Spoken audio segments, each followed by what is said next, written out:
नमस्कार, मैं हूं रजनीकांत। आप देख रहे हैं हमारा खास कार्यक्रम होते जो हम सरकार। होते जो हम सरकार कार्यक्रम का मकसद किसी की आलोचना करना नहीं, बल्कि आलोचना से समाधान की ओर बढ़ता एक कदम है। और होते जो हम सरकार में हम लेकर चलते हैं आपको रोहिणी की ओर। सर, आपका बहुत बहुत स्वागत है हमारे इस खास कार्यक्रम में। शुक्रिया हो आपका। पहला सवाल है कि सरकार की कार्यशैली से आप कितने संतुष्ट हैं? आपके सामने दो सरकारें नजर आती है, केंद्र सरकार और दिल्ली सरकार। निगम में भी दो पार्टियां हैं, बीजेपी और आम आदमी पार्टी। आपको इनकी कार्यशैली से आप कितने संतुष्ट हैं, हमारे व्यूवर्स को बताएं। अभी हम मिले थे उनसे ऑफिस में, मेरे joint federation of RWS sector 3 के बंदे भी साथ में थे जी। मैंने जितने 17-18 बंदे बैठे थे उनसे क्वेश्चन कर दिया, भाई आप बताओ, कभी आपने किसी भी एक बंदे ने किसी भी स्वीपर को 8 घंटे काम करते हुए देखा है क्या? सन्नाटा छा गया, कोई नहीं, होता ही नहीं है। आधे घंटे के लिए स्वीपर आते हैं, इधर झाड़ू लगाया उधर लगाया, वो गाड़ी के नीचे कूड़ा फेंक दिया, उस गाड़ी के नीचे कूड़ा फेंक दिया। रोड साफ दिखनी चाहिए, लेकिन सफाई तो नहीं हुई ना जी।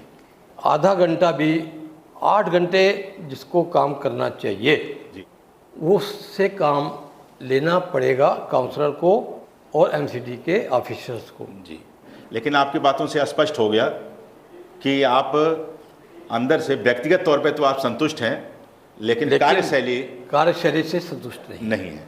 अब समस्याओं का जो निपटारा है उसको करने के लिए सबसे अच्छी सरकार आपको कौन सी लगी? क्योंकि आपने कांग्रेस को भी देखा होगा, बीजेपी को भी देखा है, आम आदमी को भी देखा है।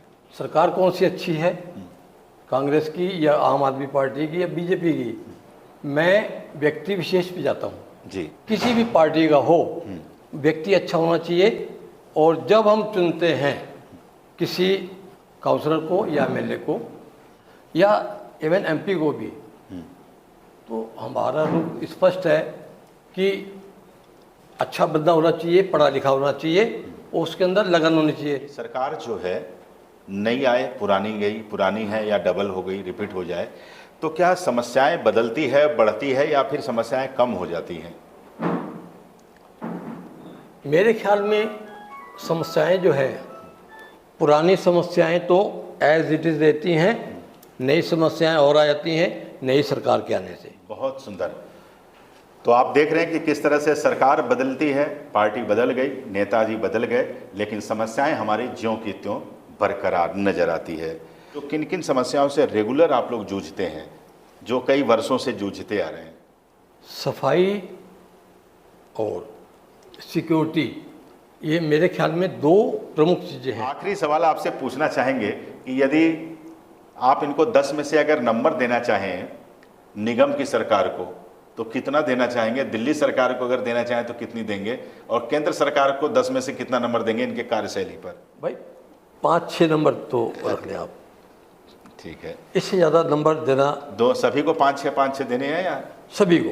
अच्छा, तीनों सरकारों को। तो आप कहीं एक तरफा दे दिया आपने नंबर सरकारों को।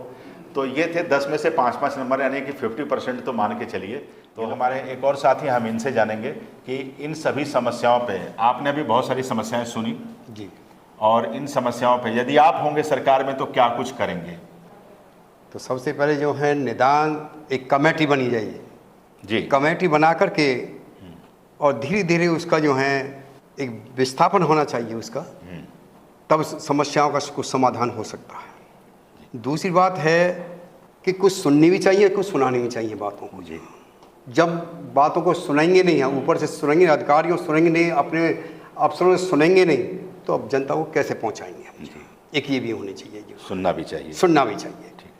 यही कुछ हैं। और उसके बाद में जो है, जब समस्या का समाधान करो, एक तो कमेटी और ऊपर से नीचे तक जो इस बार की जो है व्यवस्था को देख करके जो है, तभी आगे जो हमको बढ़ना चाहिए, तभी कदम उठाने चाहिए। अगर आप सरकार में होते तो मूल रूप से यदि बात करें कि एक कमेटी बना के जिसकी निगरानी होगी, ये मौजूदा सभी सरकारों ने कमेटियां बनाई हैं और बार बार मीटिंग भी करती हैं, कुछ विशेष क्या करेंगे इन सभी समस्याओं से निकलने के लिए? अगर आपको सरकार में अगर आ जाएं और आप हमारे सरकार बन जाएं, जो फंड आता है जी, जो फंड के मुताबिक हमको जो है आगे बढ़ना चाहिए। जो भाई कितना हमारे पास फंड आया, कितना हम पब्लिक में लगा सकते हैं, कितना दूसरे सोर्स में लगा सकते हैं, जो हमारी समस्याओं का निदान हो सके। हमारा बुनियादी जो ज़रूरत है उस पर हमें फोकस करना है, उस पर ध्यान केंद्रित करके आगे की तरफ हमें बढ़ना है। तो जैसा कि अभी हमने बताया कि एक और हमारे साथी हैं RWA से ही पेज सिंह जी। सर, बहुत बहुत स्वागत है आपका हमारे इस कार्यक्रम में होते जो हम सरकार। अभी आपने समस्याएं सुनी कि क्षेत्र में किन किन समस्याओं से लोग जूझ रहे हैं। सभी सरकार ने अलग अलग अपनी अपनी योजनाएं बनाकर उसे कर रहे हैं, लेकिन समस्या ज्यों की त्यों बरकरार है। तो आप यदि होते सरकार में तो क्या कुछ करते? अगर मैं होता तो सबसे पहले स्वास्थ्य, जो कि सफाई का काम है, स्वास्थ्य सबसे पहली चीज़ है। जब सफाई होगी तभी स्वास्थ्य ठीक रहेगा। उसके बाद शिक्षा लेता, शिक्षित होंगे आदमी तभी अपनी बात रख पाएंगे। आगे फंड की बात है, जितना हमारे पास फंड है, चाहे गवर्नमेंट MCD की हो, चाहे दिल्ली सरकार की हो, चाहे सेंट्रल गवर्नमेंट की हो, इन तीनों ने हमारे सीनियर सिटीजन के साथ कोई भी न्याय नहीं किया। सबसे पहले उनके साथ न्याय करता कि क्या नाम जो है, ये बुजुर्ग आदमी है। आज लड़कियां 10-10-15 साल की फ्री चल रही हैं बस में, और सीनियर सिटीजन हमारी जैसा जो कि इस कैपेबल नहीं है फिर भी खर्चा करके चल रहा है। और बहुत सारी समस्याएं तो जो कि अपना RW के थ्रू या अपना मैनेजमेंट के थ्रू या अपना उसके ऑफिसर्स के थ्रू डिस्कशन से निकाली जा सकती हैं। ये पब्लिक से ही पता करना पड़ेगा कि उनकी क्या समस्याएं हैं। अगर हम उनकी तरफ इग्नोरेंस में रहेंगे तो फिर हम कोई भी किसी की समस्या हल नहीं कर पाएंगे। हम लोग वोटर हैं, हमारा अधिकार है बोलने का, हमारा अधिकार अपना अधिकार मांगने का। हम अपनी सुविधाएं सरकार से मांग सकते हैं और सरकार से मांगनी भी चाहिए।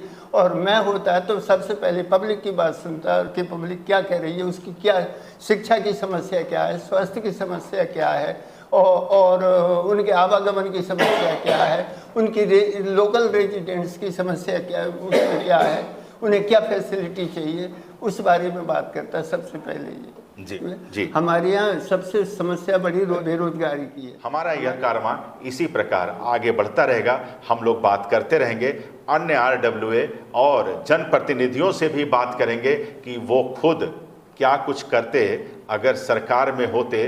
देश और दुनिया की ताजा खबरों से जुड़े रहने के लिए सब्सक्राइब करें हमारे चैनल नेशनल थॉट्स को और बेल आइकन दबाना ना भूलें।